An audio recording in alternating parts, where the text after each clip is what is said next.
All right. Okay, there you go. What's up, family? Welcome back to my corner, and it's yours, Mugi. And right now, I have two special people with me, and I'll start with the one I'm to Bary. the far left. Yeah, I'm Bary. Bary McGowan from South Carolina, from the States, from U.S. Okay, welcome to Mugi's corner. And what about you? This is Dwight, and I live in the U.S. in Georgia, but I travel, so I'm always in Uganda or the U.S. or Canada. But I travel all over. All right, so and we have another one who is going to join us much later, but I guess we'll roll. So anyway, today the point of discussion today is to anyway, what brings you to Uganda? Is it your first time? Have you been coming? This is my first time to Uganda. I was invited initially December of last year, but because of business, I was unable to come. But I kept my promise. Dwight has been fortunate enough to be able to secure a place here in Uganda, and he's invited me. He's a friend of mine for over 20 years now. Wow, that's wonderful, wonderful. We call it brotherhood over here because if you've been rolling for that long, it's not a friendship, it's a brotherhood. That's what we call it over here. What about you, brother? Tell us a little bit about yourself. You have a beautiful place here. Thank you. I got wind of Uganda during my travels when I was in Dubai, and the people in Dubai that I met that were from Uganda were very pleasant, very nice. And I said, I got to visit that country because I'm originally from Jamaica, and I wanted to get an alternative place to visit that wasn't my home country.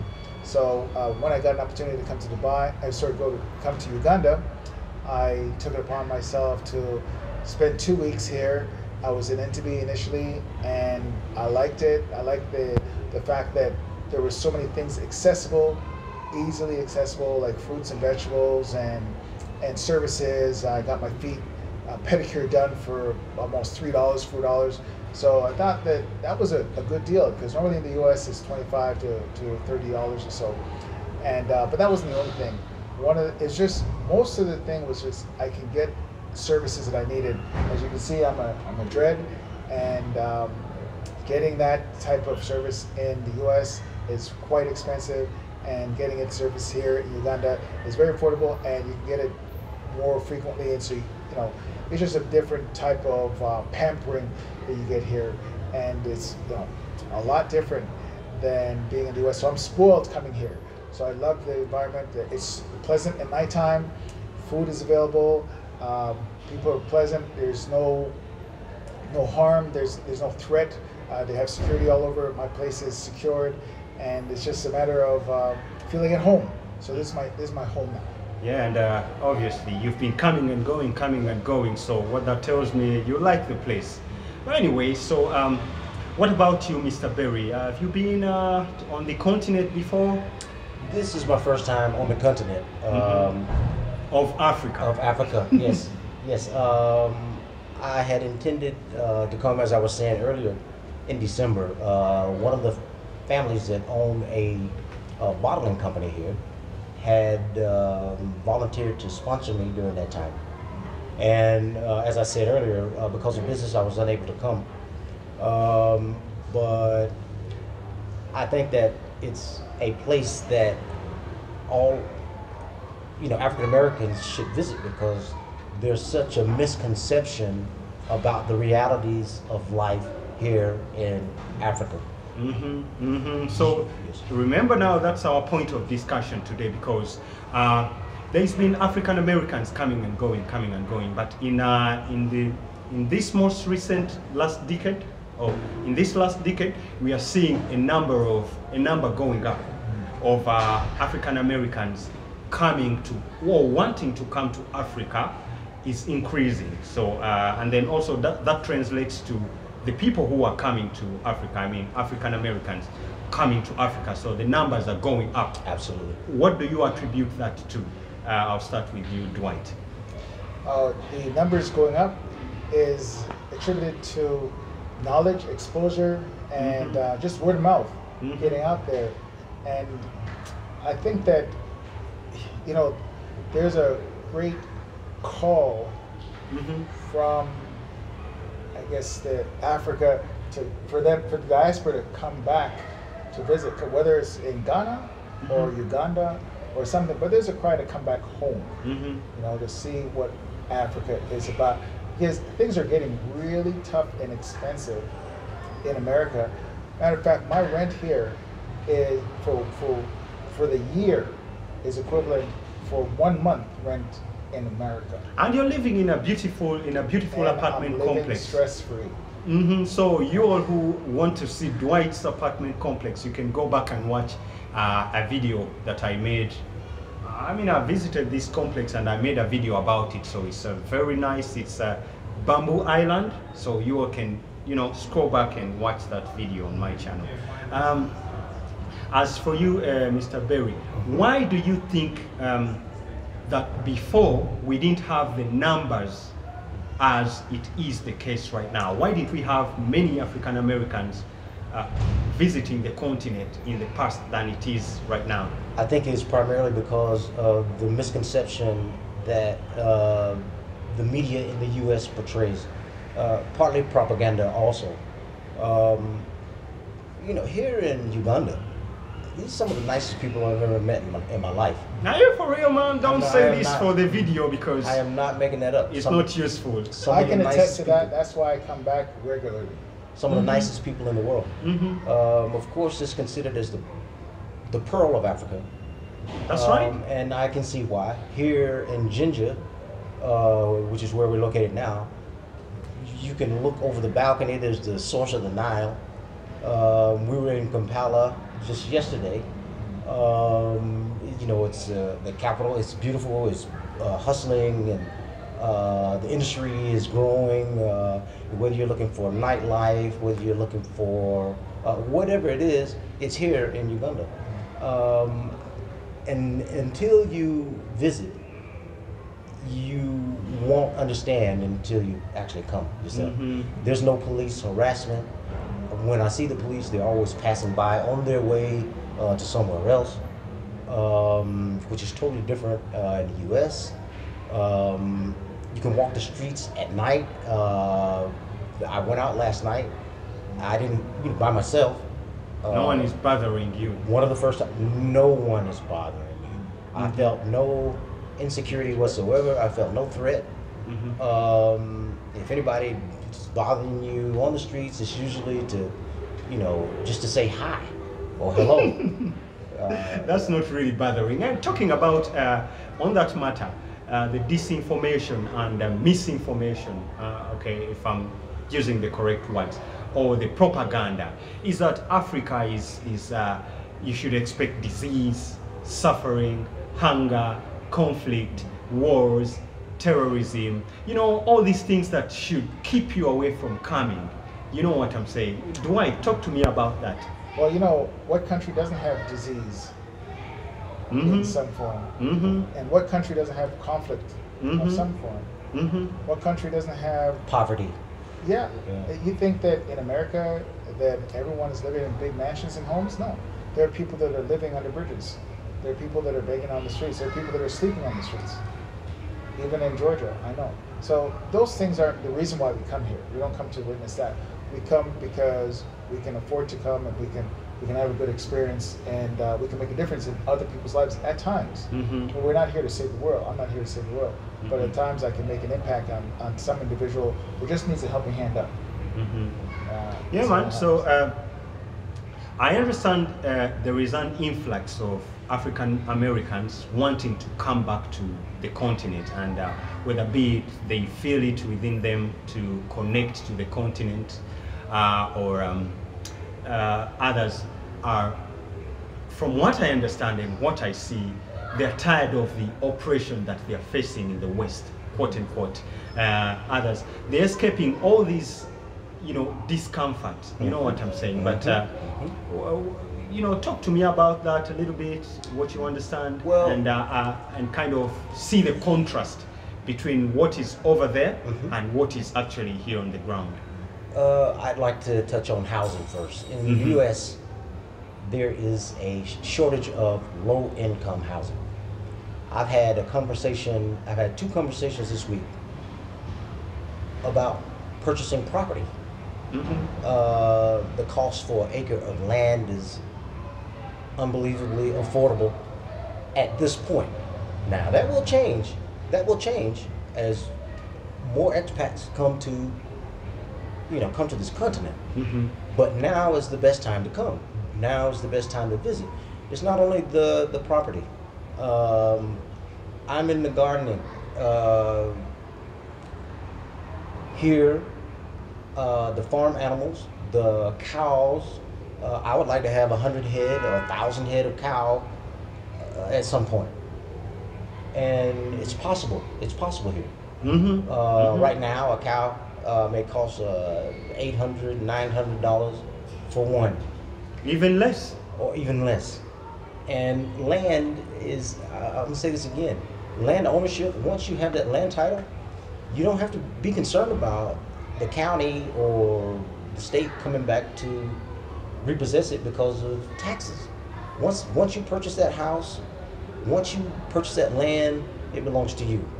That's yours.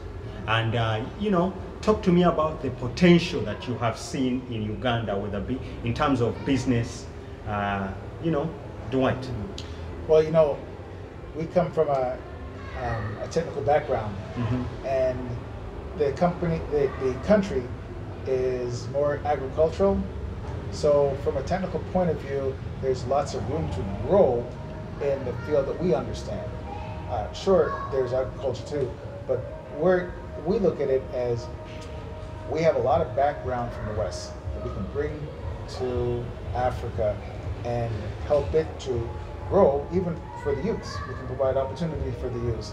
So there's a lot of input because of our background, our knowledge, our exposure that we could have. We can help the African people to also adopt.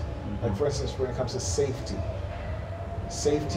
isn't a great calling card in Africa, but it is in America.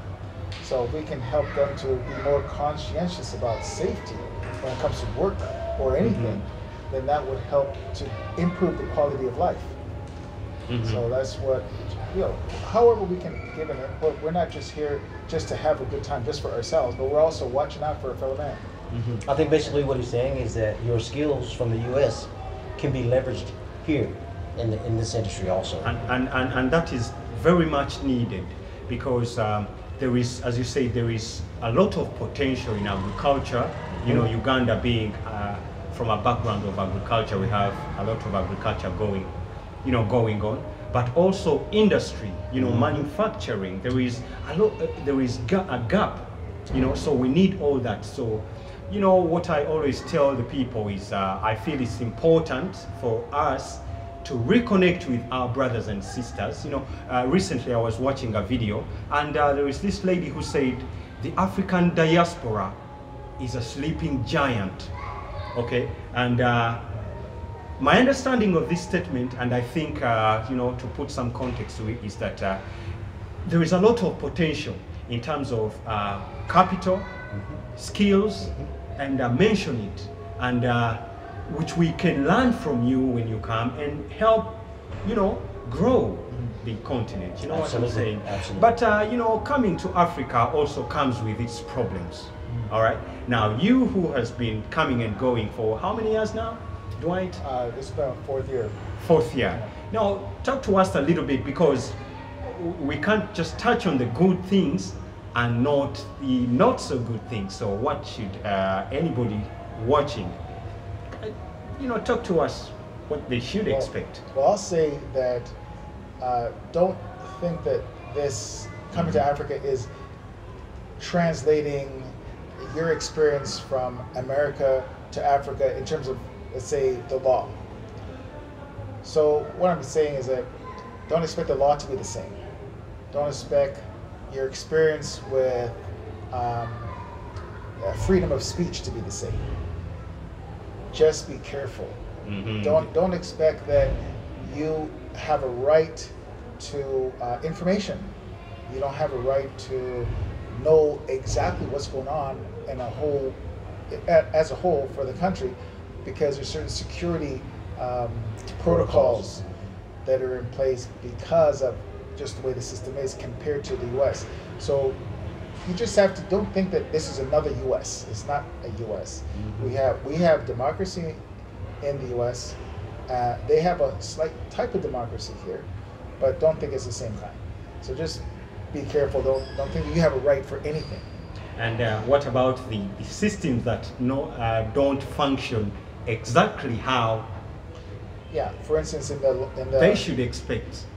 Because I know it, Yeah. all right, but them who don't know, Yeah. because systems are a little bit different, and most of the times don't quite function as expected. So if you want to get something done Mm-hmm. in America, the workers will do it because it's part of their job. They will get things moved along for you. But here, sometimes you have to grease the palms. And it's not necessarily something that we want to do, but that's just the way things are in order to get things done expediently. And also, I watched a video, I don't know if you all watched it, it's Gold Mafia. You know, the document series about Zimbabwe and the gold, you know. So a white man, you know, involved in the syndicate said that he was talking to, I don't know, a group of other people, and he said, yeah, you know what, in Africa, as long as you grease the wheels, things move. Have you seen any of that, Mr. Bary? I have seen that. In particular, entering the airport in Entebbe.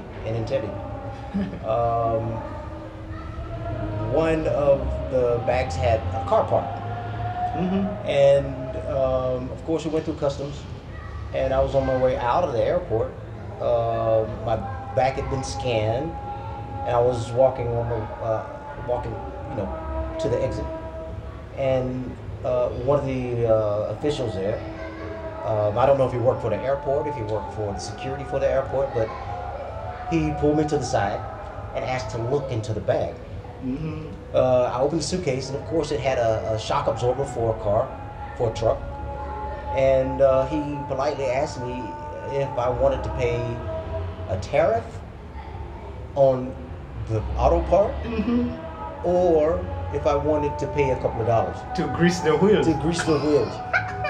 Number two, we were on our way from Kampala.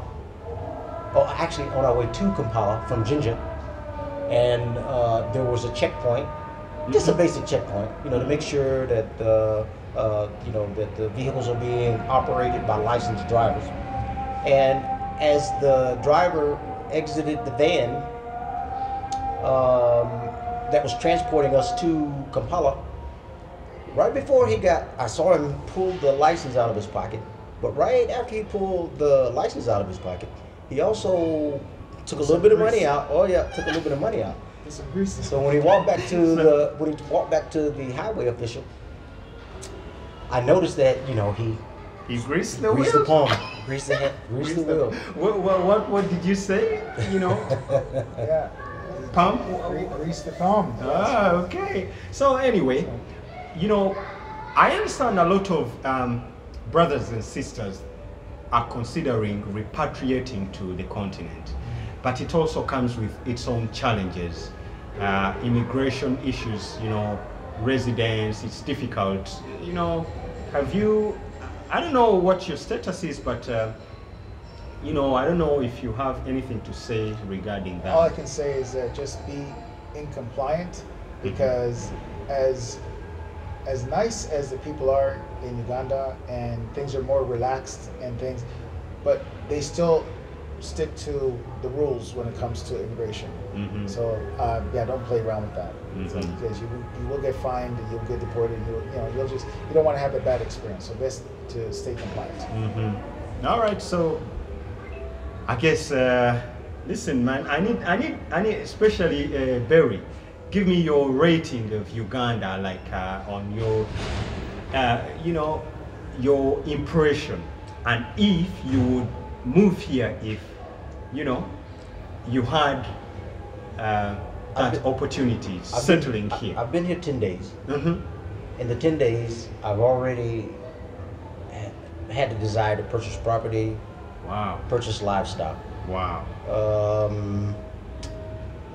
I could see myself having dual citizenship at some point.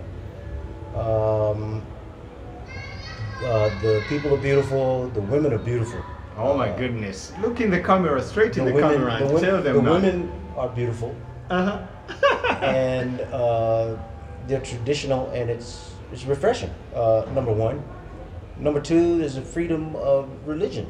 I don't know if you heard, but in the background now is the call to prayer for the Muslims. Freedom of speech. They've got churches. They've got masjids. I've seen Jehovah's Witness. I've seen Protestants. I've met Protestants. I say that to say that it's freedom of religion, and to a certain extent, there's freedom of speech. There is one thing I will touch on. It does help if you already have money set aside to come here. You definitely want to prepare just to make it more comfortable once you reach this side. I will add that the cost of living is extremely affordable. So do not let the expense prevent you from traveling abroad. The ticket is probably the most expensive thing that you'll pay for. If $1,000 is too much for you, take your time, save. But once you're here, you can live affordably if you live within your means. But if, in a nutshell, I were to describe my experience in Uganda, it would 10 days. just in 10 days. It's refreshing. All right. So And I'll be back. definitely would like to have you back. You know, it's a little bit different for you who are thinking about coming to Uganda, because don't come with a mindset of looking for a job, because there is none. Come with the mindset of starting your own business, and it's pretty easy. And you know, all those things, hit me up. And we talked about how it's difficult where you have to be in compliance with immigration, but there is a way to navigate that. There are several permits and all that, so that's not a scare. A lot of people are very concerned about, oh, but the governments are not welcoming. There is no system to, you know, welcome us or whatever. No, that's not a fact. There is a way to cater to that, but not specifically. But anyway, we won't go so into that for this video. Maybe another time. Yes, sir. You can say your last video for this today's video. I'll definitely want to have you back on, and we continue to dissect and help people. Dwight, would you recommend Uganda to the people who want to come to Africa? Most definitely. Matter of fact, I want to start my own YouTube channel.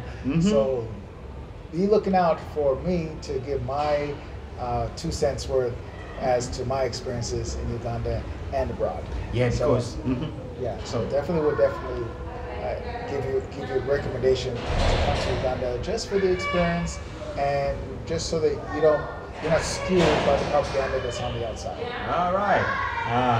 Say your last words, please, if you may. I would only like to say that you should come to Africa first, then form your perception. Then determine whether or not what you've heard or what you've thought is correct. Convince yourself that repatriating or coming to visit should be at the top of your list of priorities. All right, so thank you both. Thank you, gentlemen, for coming to my corner and our corner, and I'll definitely have you back on, because this was a quick one. Remember that. Anyway, thank you so much, the viewers. Be sure to leave a comment, subscribe. If you're new to the channel, please like the video, and yeah, we will see you in another video. Signing out.